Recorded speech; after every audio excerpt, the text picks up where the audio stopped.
नमस्कार विद्यार्थियों, आज राजनीति विज्ञान कक्षा 12 के अंतर्गत हम खंड बा का जो पहला अध्याय है आपका भारतीय संविधान की विशेषताएं उसके विषय में चर्चा करेंगे। देखिए, ये जो अध्याय है इसमें भारतीय संविधान की बहुत सारी विशेषताओं के विषय में हमें अध्ययन करना है और इन विशेषताओं को लेकर के कई बार इस अध्याय से बड़ा प्रश्न आता है 6 नंबर का, या फिर कई बार वो एक किसी विशेषता को लेकर के आपसे छोटा 2 नंबर का प्रश्न या 4 नंबर का प्रश्न भी पूछ सकता है। तो भारतीय संविधान की विशेषताओं का अध्ययन करने से पहले हमें संविधान के विषय में ज्ञात होना चाहिए कि भारतीय संविधान का निर्माण किस प्रकार हुआ, किन परिस्थितियों में हुआ और भारतीय संविधान के निर्माण में कितना समय लगा। तो अगर हम चर्चा करें तो सबसे पहले हमें ये ध्यान देना है कि संविधान किसे कहते हैं। देखिए, हर देश की सरकार जो शासन का कार्य संचालित करती है वो कुछ नियमों के अकॉर्डिंग, वो कुछ कानूनों के अकॉर्डिंग कार्य करती है और उन नियमों का समूह, संविधान का मतलब होता है नियमों का समूह। अब ये नियम क्या करते हैं? इन नियमों के अकॉर्डिंग, इन नियमों के अनुसार देश की सरकार कार्य करती है।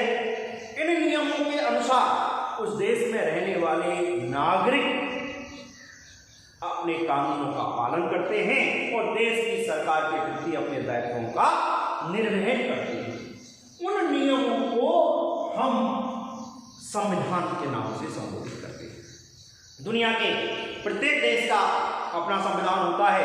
ये अलग बात है कि दुनिया के कुछ देशों का संविधान लिखित रूप में है, कुछ देशों का संविधान अलिखित रूप से है, लेकिन प्रत्येक देश का अपना संविधान होता है। भारतीय संविधान के विषय में हम अध्ययन करें तो भारतीय संविधान का निर्माण एक संविधान सभा के द्वारा किया गया था और वो संविधान सभा, ये राष्ट्रीय आंदोलन की घटना का मैं जिक्र कर रहा हूं। जब अंग्रेजी शासन के दौरान जब हमारा राष्ट्रीय आंदोलन चल रहा था तो उसी समय अंग्रेजी शासन ने भारतीयों की संविधान सभा की मांग को स्वीकार किया था और जिस योजना के तहत इस मांग को स्वीकार किया था उस योजना का नाम था कैबिनेट मिशन योजना। कैबिनेट मिशन योजना जो कि 1940 में भारत में आई थी और इसका उद्देश्य यही था कि भारत की संविधान सभा के निर्माण की पृष्ठभूमि तैयार करना। इस योजना के अकॉर्डिंग भारत की एक संविधान सभा बनी और यह संविधान सभा ने भारत का संविधान तैयार किया और उसी संविधान के अकॉर्डिंग आज हम शासित हो रहे हैं। उन्हीं संविधान के नियमों के अकॉर्डिंग देश की सरकार हमारे ऊपर शासन कार्य कर रही है। तो इस भारतीय संविधान की विशेषताओं में एक एक करके हम विशेषताओं को समझने का प्रयास करेंगे। सबसे पहली विशेषता है संपूर्ण प्रभुत्व संपन्न संविधान। देखिए, बहुत ही महत्वपूर्ण शब्दावली है, संपूर्ण प्रभुत्व संपन्न। इसका अर्थ क्या है? आपको पता होना चाहिए कि भारतीय संविधान की प्रस्तावना है और प्रस्तावना में जो शुरुआत होती है वो होती है हम भारत के लोग, यानी ये भारत का जो संविधान है भारत के लोगों के द्वारा ही बनाया गया है। अंग्रेजी शासन ने इसे भारतीयों पर नहीं थोपा है, ये भारतीयों की इच्छा के अनुसार बनाया गया है। भारतीयों ने स्वयं इस संविधान का निर्माण किया है। मैंने अभी चर्चा की थी कि भारतीय संविधान का निर्माण एक संविधान सभा ने किया था और ये संविधान सभा जो थी ये भारत के लोगों से बनी हुई थी। कैबिनेट मिशन योजना के तहत इस संविधान सभा का गठन हुआ और इस कैबिनेट मिशन योजना के तहत जो संविधान सभा बनी थी इस संविधान सभा ने भारत का संविधान बनाया था।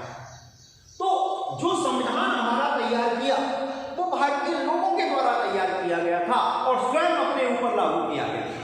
इसलिए हम ये नहीं कह सकते कि ये संविधान अंग्रेजी शक्ति के द्वारा, विदेशी शासन के द्वारा हमारे ऊपर थोपा गया था।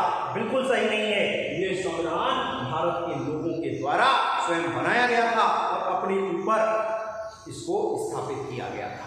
इसलिए हम इस संविधान को कहते हैं संपूर्ण प्रभुत्व संपन्न और इसलिए भारतीय संविधान की प्रस्तावना की शब्दावली कहती है हम भारत के लोग, यानी ये संविधान हम भारतीयों के द्वारा बनाया गया है। हम भारत के लोग इस संविधान को अंगीकृत अधिनियमित और इस संविधान को अंगीकृत, अधिनियमित और आत्म अर्पित करते हैं। यानी कहने का तात्पर्य क्या है कि भारत के लोगों के द्वारा ये संविधान बनाया गया है, वही इस संविधान को स्वीकार कर रहे हैं। कोई दूसरी शक्ति हमारे ऊपर इसको नहीं थोप रही है। और ये संविधान एक कानून के रूप में लागू होगा। अधिनियम का मतलब एक कानून के रूप में लागू होगा। इसका पालन करना प्रत्येक सरकार का, प्रत्येक देशवासी का कर्तव्य है। और आत्मर्पित करते हैं, अपने आप को ही समर्पित करते हैं। किसी दूसरी शक्ति ने ये थोपा नहीं है, स्वयं अपने आप को हम इस संविधान को समर्पित करते हैं। तो ये शब्दावली जो है वो दिखाती है कि भारत का संविधान संपूर्ण संपन्न है। ये भारत के द्वारा स्वयं बनाया गया है और अपने ऊपर लागू किया गया है। भारतीय संविधान की विशेषताओं में जो दूसरी विशेषता है वो है लिखित और निर्मित संविधान। ध्यान दें विद्यार्थियों, लिखित और निर्मित संविधान। जैसा कि मैंने आपको बताया कि दुनिया में जो संविधान होते हैं, दुनिया के देशों के जो संविधान होते हैं, वो संविधानों को हम प्रमुख रूप से दो श्रेणियों में विभाजित करते हैं।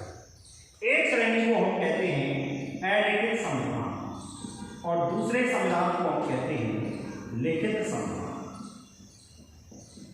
दोनों संविधानों में अंतर क्या होता है, ये आपको नाम से इस पर दिखाई दे रहा है कि अलिखित संविधान जिन देशों का होता है, उन देशों में संविधान के नियम लिखे हुए नहीं है। वहां संविधान जो है वो लिखा हुआ नहीं होता। वहां पर संविधान जो है परंपराओं पर आधारित होता है, यानी परंपराओं के अकॉर्डिंग ही संविधान का निर्वहन होता है। जबकि दूसरी तरफ जिन देशों में संविधान लिखित होता है, वहां संविधान को एक लिपिबद्ध किया जाता है, एक पुस्तक के रूप में उसको लिखा जाता है और बाद में कभी भी हम उसे देख सकते हैं। उसके अकॉर्डिंग सरकारें कार्य करती हैं। दुनिया में अगर उदाहरण देखें तो ब्रिटेन का संविधान दुनिया का अलिखित संविधान का उदाहरण है। अमेरिका का संविधान, भारत का संविधान, ये दुनिया में लिखित संविधानों के उदाहरण हैं। क्योंकि मैंने अभी आपको बताया कि भारतीय संविधान का जो निर्माण है वो एक संविधान सभा ने किया था और संविधान सभा ने बाकायदा बैठ करके इस संविधान को लिखा था और इस संविधान को बनाने में 2 वर्ष 11 माह और 18 दिन का समय लगा। 2 वर्ष 11 माह और 18 दिन में हमारा ये संविधान बनकर के तैयार हुआ था, इसे लिखा गया था। इसे भारत का संविधान दुनिया का लिखित संविधान कहलाता है, निर्मित संविधान कहलाता है। निर्मित क्यों? क्योंकि इसका निर्माण किया गया था, ये परंपराओं पर आधारित है। तो भारतीय संविधान की जो दूसरी विशेषता है वो है लिखित और निर्मित संविधान। आपको समझ में आ गई होगी। तीसरी विशेषता की तरफ अगर हम चलें तो भारतीय संविधान की तीसरी जो विशेषता है वो है सबसे लंबा और विस्तृत संविधान। देखें तीसरी विशेषता को, सबसे लंबा और विस्तृत संविधान क्यों कह रहे हैं? क्योंकि दुनिया के जितने भी देशों के संविधान हैं वो बहुत छोटे छोटे संविधान हैं। अमेरिका के संविधान में केवल 7 अनुच्छेद हैं, दुनिया का सबसे छोटा संविधान है। जबकि भारत का संविधान दुनिया का सबसे विशाल संविधान है। किसी भी देश का दुनिया में इतना विशाल संविधान नहीं है जितना कि भारत का संविधान है। अब ये विशाल कैसे? विशालता का कारण क्या है? तो विशाल इसलिए है कि भारतीय संविधान में जो मूल संविधान बना, ध्यान देना, मूल संविधान का मतलब है कि जो संविधान संविधान सभा के द्वारा बनाया गया था और 26 जनवरी 1950 को ये संविधान हमारा लागू हुआ था, उस संविधान को मूल संविधान की श्रेणी में रखा है। और इस मूल संविधान के अकॉर्डिंग भारत के संविधान में 395 अनुच्छेद थे, 22 भाग थे और 8 अनुसूची थी। जब भारत के संविधान का निर्माण किया गया था संविधान सभा के द्वारा, तो उस समय उस मूल संविधान में अनुच्छेदों की संख्या 395 थी, भागों की संख्या 22 थी और अनुसूचियां 8 थी। लेकिन इसके साथ साथ केवल यही नहीं है, विशालता को उदाहरण के मात्र ये नहीं है, बल्कि आपको पता है कि समय और परिस्थिति के अनुसार संविधान में परिवर्तन करना आवश्यक है। इसलिए आपको पता है कि समय समय पर संविधान में परिवर्तन होता रहता है और इसी परिवर्तन को हम कहते हैं संविधान संशोधन। आज वर्तमान में लगभग 104 संविधान संशोधन भारत में लागू हो चुके हैं। तो ये जो संविधान संशोधन है, इनके द्वारा हमारे संविधान का आकार और ज्यादा विशाल हो गया। आज हमारे को हम जोड़ करके चले तो लगभग 462 अनुच्छेद, 25 भाग और 12 अनुसूची अब वर्तमान संविधान में भारत में स्थापित है। इसका मतलब कि भारत का संविधान एक तो प्रारंभ से ही बहुत विशाल था और समय परिस्थिति के अनुसार जो विभिन्न संविधान संशोधन किए गए, लगभग 104 संविधान संशोधन अब तक भारत में हो चुके हैं, उनके द्वारा इस संविधान का आकार और ज्यादा विशाल हो गया और इसलिए भारतीय संविधान जो है वो दुनिया का विशाल संविधान कहलाता है। अब प्रश्न ये उपस्थित हुआ कि ये इतना विशाल क्यों बनाया गया, इसके पीछे कारण क्या है?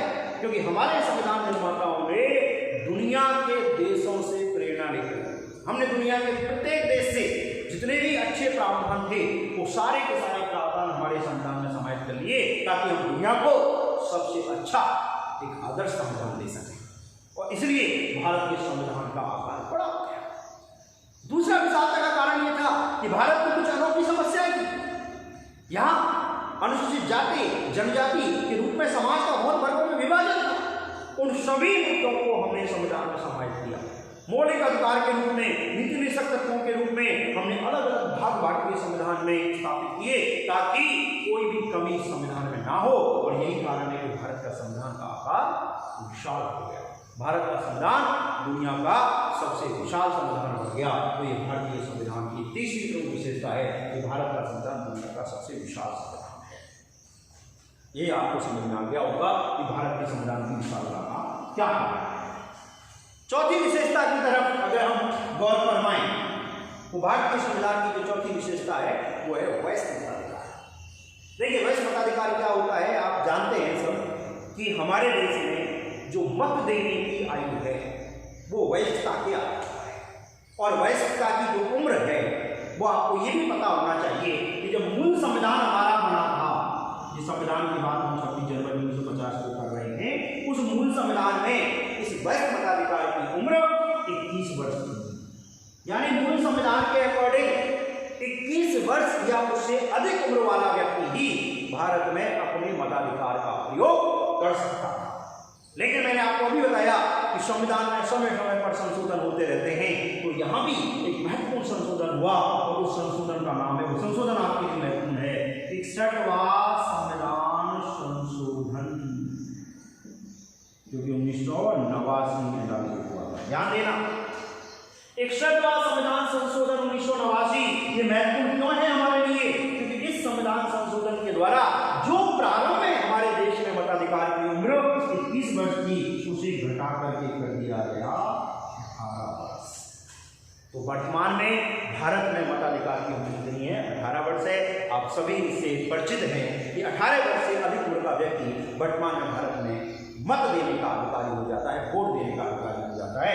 आप में से भी बहुत सारे स्टूडेंट जो 18 साल से ऊपर हो गए वो वोट देने के अधिकारी हैं, उनका वोट देने का परिचय पत्र प्राप्त होता है। इस तरह से भारत में मताधिकार की जो उम्र है वो 21 वर्ष से घटाकर 18 वर्ष कर दी गई। ये किस संविधान संशोधन से की गई? 61वें संविधान संशोधन 1989 के द्वारा की गई और तब से भारत में मताधिकार की उम्र 19 वर्ष चली आ रही है, 18 वर्ष चली आ रही है और इसलिए इसी को कहा जाता है भारतीय संविधान की विशेषता के रूप में हमने स्पष्ट किया वयस्क मताधिकार। क्लियर? अगली 5वीं जो विशेषता है उस पर भी थोड़ा सा आप ध्यान दें और उस विशेषता को हम नाम दे रहे हैं पंथ निरपेक्ष राज्य। भारत का जो संविधान है वो एक पंथ निरपेक्ष संविधान है। अब प्रश्न ये उपस्थित हुआ कि साहब पंथ निरपेक्ष होता क्या है, पंथ निरपेक्ष का अर्थ क्या है? तो देखिए पंथ निरपेक्ष दो शब्दों से मिलकर बना है, पंथ प्लस निरपेक्ष। पंथ निरपेक्ष यानी पंथ से निरपेक्ष हो जाना, धर्म से अलग हो जाना, संप्रदाय से अलग हो जाना, या पंथ का मतलब है संप्रदाय से। इसका सीधा सा तात्पर्य है कि भारत राज्य का अपना कोई धर्म नहीं है। हिंदू, मुस्लिम, सिख, ईसाई, पारसी, जैन, बौद्ध जितने भी धर्मों के लोग हैं वो भारत में रहते हैं और उनके साथ किसी तरह का भेदभाव नहीं किया जाता। धर्म व्यक्ति का निजी मामला है, वो अपनी आंतरिक अनुभूति के आधार पर किसी भी धर्म का पालन कर सकता है। राज्य की तरफ से धार्मिक मामलों में व्यक्ति के साथ कोई भेदभाव नहीं किया जाता।